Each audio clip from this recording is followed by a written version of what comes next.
Okay, it's Monday, April 6th, and we're talking about uh, disease and God's judgment in the devotional called Remember Miriam, based on Deuteronomy 24, 8 to 9. Joining me today is Dr. John Roller, who is pastor of the First Adventist Christian Church in Hickory, North Carolina. John, what are your thoughts on today's text and devotion? Oh, I have so many, they would take up more space than this blog is allowed. But one point to start with, clearly in the story in Deuteronomy, the account of Miriam and her leprosy, that instance of disease was a direct punishment from God on personal sin that she had committed.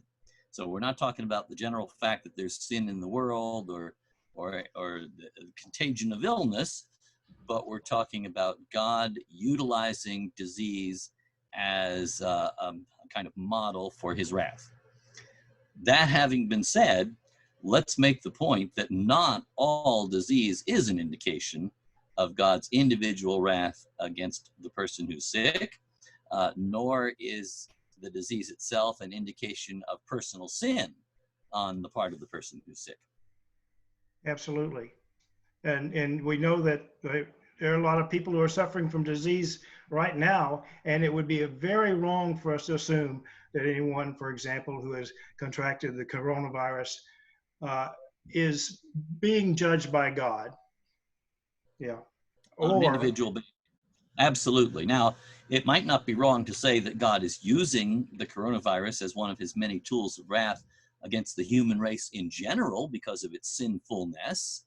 right. Nothing wrong with that, but let's not bring it down to the individual who gets sick, because in plagues and pestilences like this, many righteous people get sick and die, and many wicked people escape. So it's not about the individual.